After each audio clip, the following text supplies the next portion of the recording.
আজ ভারতীয় জনতা পার্টির রাজ্য সভাপতি শ্রমিক ভট্টাচার্য সাংবাদিক সম্মেলনে রোহিঙ্গাদের নিয়ে, ভুতুড়ে ভোটার নিয়ে এবং এসআইআর নিয়ে রাজ্য সরকারকে খোঁচা মারলেন। রিপোর্ট নিজস্ব প্রতিনিধি ভোরের সংবাদ। বলছে যে সর্বোচ্চ পুলিশ কর্তাদের পক্ষ থেকে তাকে নির্দেশ দেওয়া হয়েছিল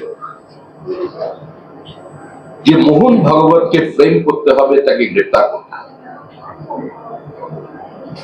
হিন্দু মৌলবাদ, হিন্দু আতঙ্কবাদ, এই যে ন্যারেটিভ কংগ্রেস তৈরি করবার চেষ্টা করেছিল, আদালতের রায় প্রত্যেকের জানা।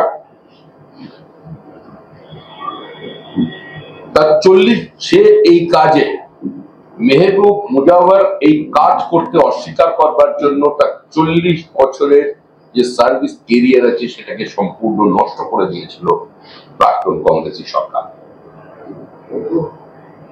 কিন্তু এই একই মানসিকতা সর্বত্র চলছে। বাংলাদেশি জিহাদি, রোহিঙ্গা, মৃত ভোটার, এক ভোটারের নাম 4 জায়গায় তুলে ধরা এবং তা নিয়ে আন্দোলন। যে মৃত ভোটারদের নাম রাখতে হবে, মারা গেছে তা বলে কি মানুষ নয়? তাদেরও নাম ভোটার লিস্টে রাখতে হবে। যেভাবে একটা সাংবিধানিক সংস্থাকে প্রতিনিয়ত তৃণমূল আক্রমণ করে চলেছে শুধুমাত্র নিজেদের একটা ফলস ন্যারেটিভ সেট করবার জন্য, তৃণমূল কংগ্রেসের কারণে আজকে সারা ভারতবর্ষে যেখানে যেখানে বাঙালি পরিযায়ী শ্রমিক আছেন, সে হিন্দুই হোক আর মুসলমানই হোক,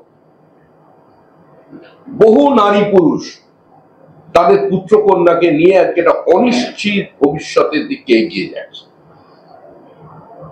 এমন কোন দৃষ্টান্ত এখন পর্যন্ত তৃণমূল কংগ্রেস স্থাপন করতে পারেনি, মানুষের সামনে তুলে আনতে পারেনি, যেখানে বলা হচ্ছে যে শুধু বাঙালি হওয়ার অপরাধে কাউকে সেখান থেকে সরিয়ে দেওয়া হচ্ছে।